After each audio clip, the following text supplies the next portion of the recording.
I was at a wedding on Monday. Yep, Monday afternoon. A lovely and most colourful day, full of fun and supported with great food.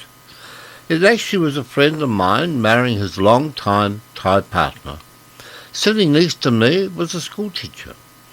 I have no respect for school teachers and their weak-willed acceptance of the crap fed them from the Department of Education. I have found that most school teachers are so dense they truly don't even know they are pawns in an insidious political mind-controlling activity in the classroom, driven by some quite nasty administrators pushing the policies of what is now known as the long walk. I soon learnt that this teacher I was talking to was well aware of the dangers our children and grandchildren are being subject to by the brainwashed modern-day teacher, but the way the curriculum is being subtly changed in favour of turning out our children and young teens as mindless, misguided ways.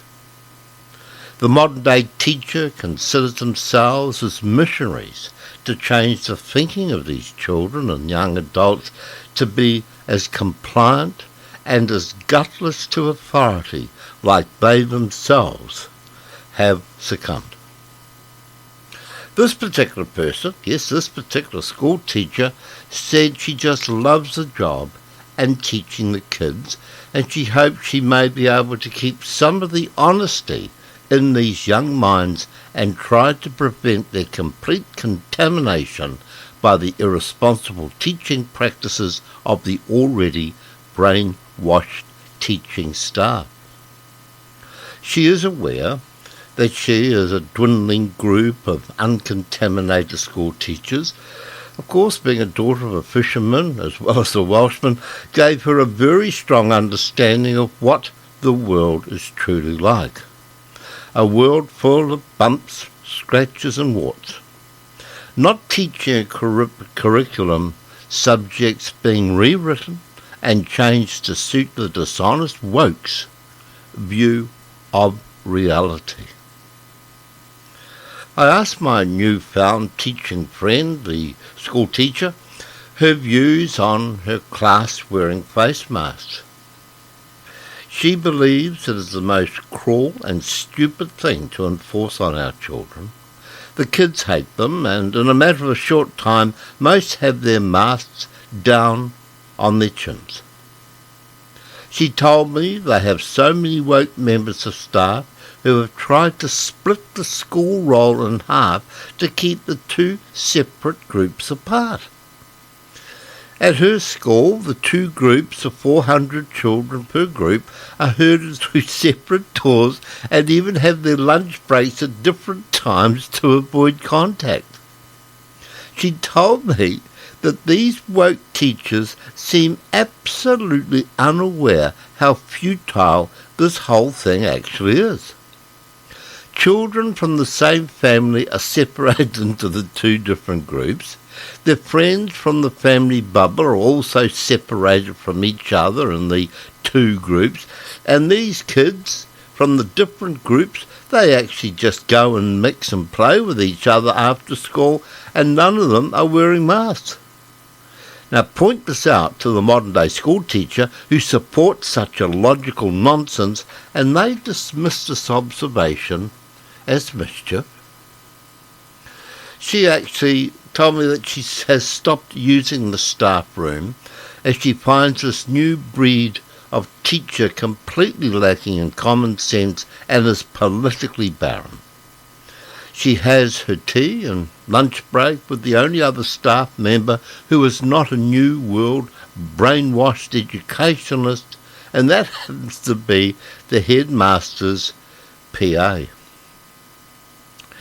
Now, if I were a parent or a grandparent with family attending a state school, I would do everything in my power to have that young mind preserved and nurtured by school teachers who know their true role in society.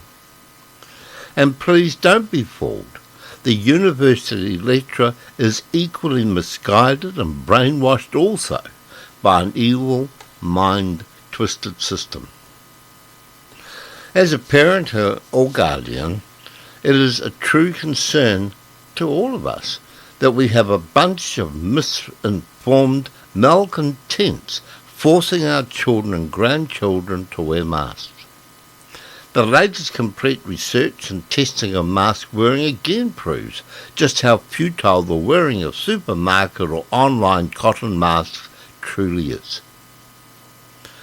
I did have the opportunity 6 years ago when I had become aware of how our teaching profession had changed from that to a mind-washing activity in the name of the long walk, and I was able to speak with one of the past principals of Ardmore Training College, that's R.J. Evans, then in his 90s.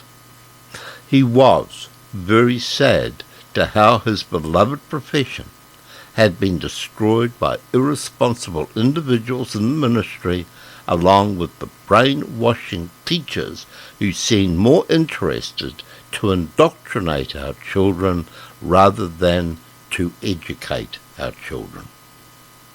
Even the retiring teachers and headmasters are not prepared to speak openly about the nonsense going on with the administration of our frontline teaching staff. What are they actually scared of? Why won't they speak out about it? Or have they always been gutless, spineless individuals? I believe firmly that school teachers, that the modern day school teachers, are in generally so politically thick and misinformed, they will at the next elections, yes, they will probably at the next elections, support and vote for that lying, horrible Marxist individual known by the rest of society as Crazy Cindy the Red.